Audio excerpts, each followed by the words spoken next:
Normally, whenever you hear a bicep curl, you're probably going to think of your normal standing, arms down to the side, straight up and down, curls like this. This is a variation of a curl that puts our arm in a little bit more of a stretch position. So it just kind of trains a different part of your bicep. And that being said, I'm on an incline bench here. I'm sitting around a 45-degree angle on this. I don't like to go too low on my incline here, and you'll see why.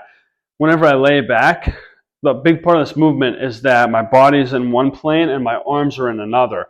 And if you go too far back, you end up with this really, really deep stretch at your shoulder that isn't necessarily ideal. So I find that 45 is a kind of comfortable middle ground for this. So I got my two dumbbells, my back is flat against the bench, I'm pinching the shoulder blades together, right? Kind of opening up the shoulders here. Now, there's different grip positions that you can use whenever you do this. You can do a hammer grip where your hands are neutral. You could do a supinated grip, palms up. You could do a reverse grip. I don't know that you would on an incline bench necessarily. Or a Zotman, which I will cover a little bit in this video. That is a step ahead, but for some of you it might be useful. We'll get to it. Important part of this. Again, the reason for the incline bench is to put your arms or your shoulders in this stretch position.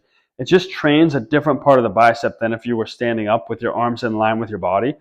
That being said, when you do these curls, we don't want to swing your elbows forward because we defeat the purpose of putting it in this incline then. So we're keeping the elbows pointed straight down at the floor, bringing my hands up, and I'm squeezing them tight. Now you can see, there's a lot more motion than I could get if I swing my elbows, right? I'm not doing that. I'm keeping them pointed at the floor. I'm squeezing my biceps tight, stretch it all out. I squeeze the biceps tight, I stretch it all out. So I want you guys, if you do this, to focus on pointing your elbows straight down to the floor. And then again, you have your different grips. That's just your supinated. We could go neutral grip for a hammer curl. We could rotate it and just pull, from neutral to supinated. Now this is where it gets fun. A Zotman curl. A Zotman curl is a movement that emphasizes or accentuates the negative of the movement. You're stronger in your negative. So you're going to do a harder variation of curl on the negative than you do on the positive. So this is the positive right here. We're coming up, palms up.